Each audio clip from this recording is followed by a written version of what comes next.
Thanks Sergeant Moving and Storage for making this interview possible and DDS for Vets.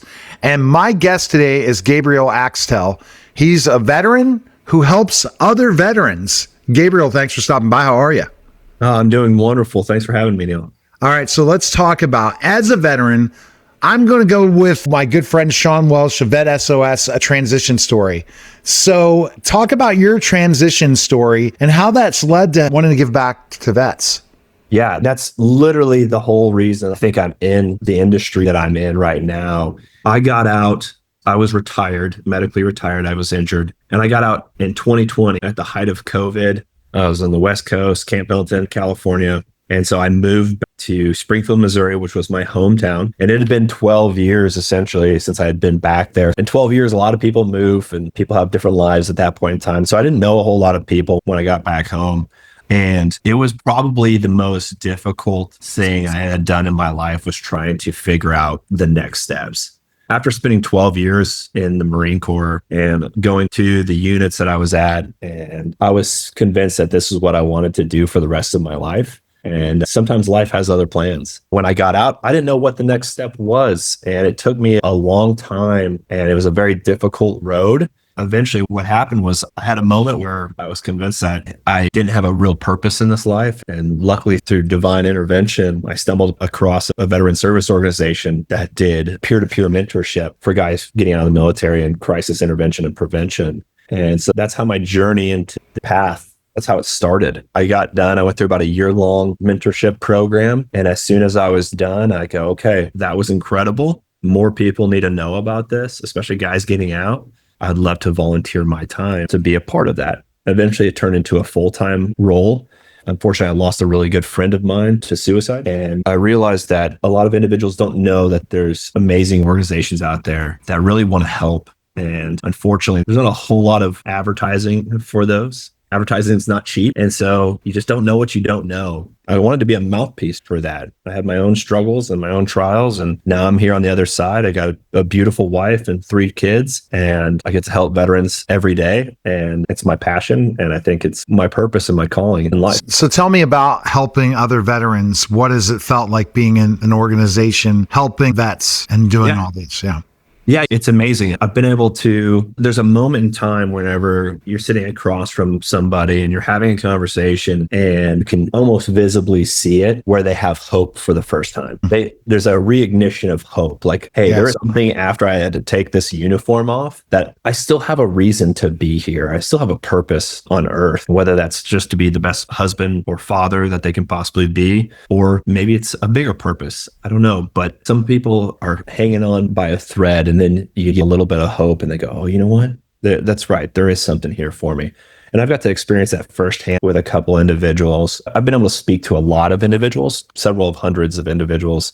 But there's one story in particular where I had this conversation with this individual. We stayed up till 3 a.m. in the morning. And I had to get on a flight at 7 and we're burning the midnight oil.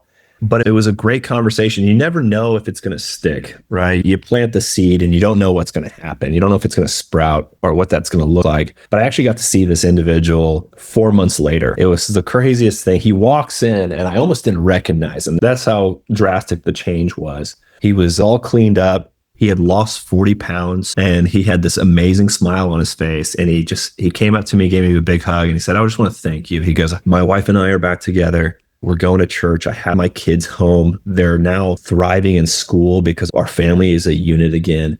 And he goes, it's all because you took a little extra time to speak with me that day. And I don't know if I can take that much credit for it. In fact, I don't believe I can. But moments like that, that's what wakes me up in the morning and goes, okay, if I can reach one more person and they can have that same experience, like that would be incredible. So that's what keeps me getting up every morning is I remember that guy and I go, you know what? Sometimes it's tough out here in the nonprofit space, VSO space. But when you see that, when you see the hope and you see what happens and what can happen, you're like, okay, these guys are struggling. I can be putting in the effort to just reach one more individual. Yeah. And that's what gives you that purpose every day to get up and Absolutely. go to work.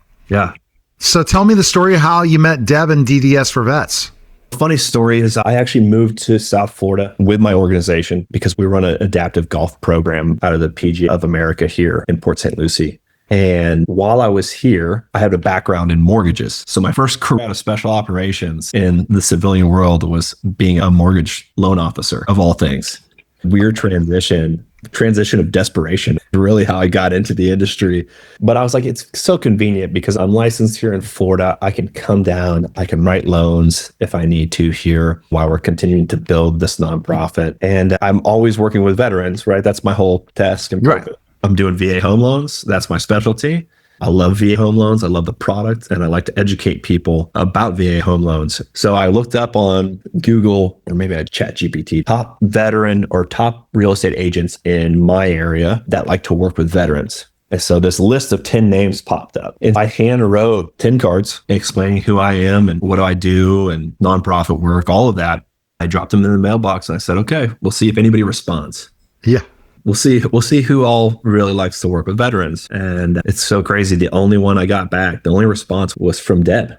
She said, hey, I'd love to meet you.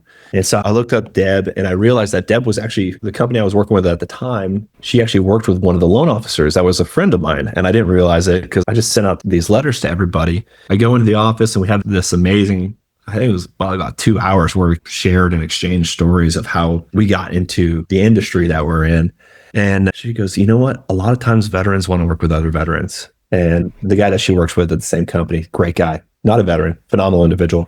She goes, I still want you to be a part of my team. And I'm like, okay, great. I'll be more than happy to do that. And a couple of weeks later down the road, she goes, you would make a great real estate agent. Have you ever thought about getting a real estate license? And I'm like, now I'm joining the dark side. If you're a loan officer, the dark side is being a real estate agent. If you're a real estate agent, the dark side is being a loan officer. So now I'm both. So I have my real estate license and I'm also a loan officer as well, dual role at the same time. Wow. But that's how I met her, because she says she loves working with veterans and she actually means it. And it wouldn't have taken much for those other people, I think, to just like even respond. That my letter had an email address in there that they could respond to. But no one else did except for Deb. And she wrote this amazing response. And I got a chance to meet her and I got to meet the team here at Link Military and the National Veterans Alliance. And these are some people that I want to be around. These are people that really, truly care about the veteran community. They practice what they preach. And that's what I'm all about. If you're gonna say it, if you're gonna ride that marketing, you better live it. Yeah. And they do. And so I said, okay, I'm in. Let's do this thing. Wow. And it's fabulous when something like this happens for you. Okay, now we know what's happening. And I'm sure Deb then explained DDS for vets, right? Absolutely. Yeah. Yeah. And her office is there. And I walk in the office and it's just all DDS for vets and all the amazing work that they're doing. And I'm like, okay, so you're in real estate and you're doing this. How do you do it? What's going on? Teach me. And all the people I've been able to meet through Deb and the people whose lives have been changed. And it's just, those are the people that I want to be surrounded by, or I want to surround myself with as well. And they got the gala coming up and they're giving another dog away. Super excited for it. I got to meet Mike Colton, which is the dog trainer, and his wife. And it's just such a great team. I'm privileged to be a part of the team.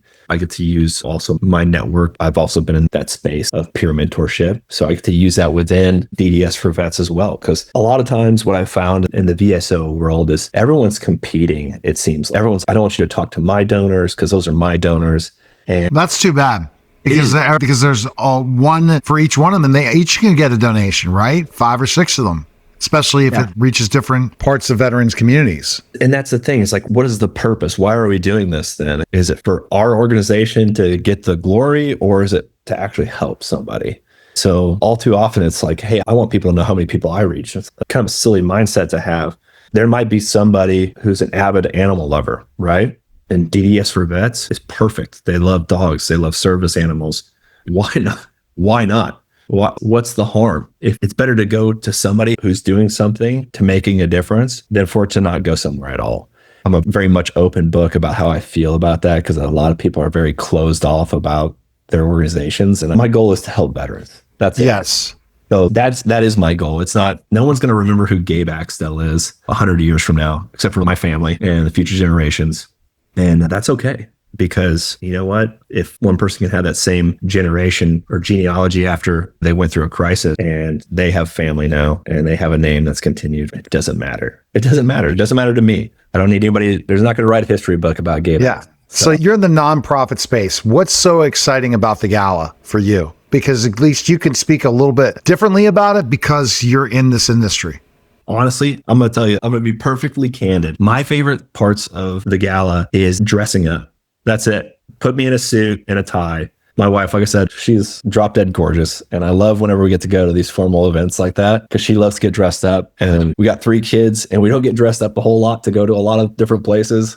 All my family is back in Missouri. So we're loners out here in Florida. So whenever we have an opportunity to go to something like this, get dressed up and then get to meet all the amazing people that are there. And honestly, thank them in person. Donations, when people donate to an amazing cause, they get to see, they know that it's something good is happening with it. But one of my favorite things was when I had the opportunity and I went through the organization, I went through the Wish Journey, I got to go and actually speak at one of their galas. And the first thing I did when I stood up there on stage, I've had this amazing change in who I was as a person and in my family and as a husband, as a father. And I got to stand up on stage and I got to say thank you. And it was probably the most impactful moment of my life, but I tend to believe it was very impactful on the lives of the donors as well. Because you see the numbers, right? The numbers come across the screen. They say, oh, we've reached this many people this year. We've done this many outreaches. And that's great. But to have somebody who's been actually affected through the program to come up and say thank you in person and look at everyone and say, hey, you know what? Because of you, there's a wife at home who still has a husband. There's 3 kids at home that still have a father. And it's an amazing opportunity to really be grateful and have gratitude for the people that still really love and care for the military. Yeah. So it's the Believe in the Mission Gala, and it's the 5th annual, and it's going to be sold out very soon. By the time after I do all these interviews and we get to January and we do some more promotion, it will be sold out. Saturday, February 7th, 2026, 5:30 to 10 p.m. Hutchinson Shore Resort and Spa in Jensen Beach, Florida. You can check out for tickets by going to ddsforvets.org. You're excited for this for sure, and the organization, and you're going to be there with your wife. So look forward to meeting you guys at the event. And I guess any plugs you want to give other plugs out for right now as a loan officer and real estate agent, any way that people can contact you? Oh, yeah. You can find me on the Link Military website if need be. If you're looking to move here and you need a real estate agent, or if you're moving into just about any other state in the United States, I can write loans in pretty much every state, which is very convenient, or at least get you talking to somebody who, like I said, who really cares, not just uses it as marketing, but really cares about veterans. I'm always happy to do that. Like I said, I don't really plug myself in there a whole lot. It's just because the real reason I'm on here is because of what DDS for Vets is doing. And I'm here to help out the veteran community and make it about helping first. And I think God rewards those who are faithful and trying to reach and help others. And what goes around comes around. And I'm just happy to be here. I'm happy to wake up and have another day with my family. And fantastic. All right. Thanks, Gabriel. Appreciate it. Yeah. You're listening and watching The Neil Haley Show. And thanks, Sergeant Moving Its Storage, for this interview and DDS for Vets. And we'll be back in just a moment.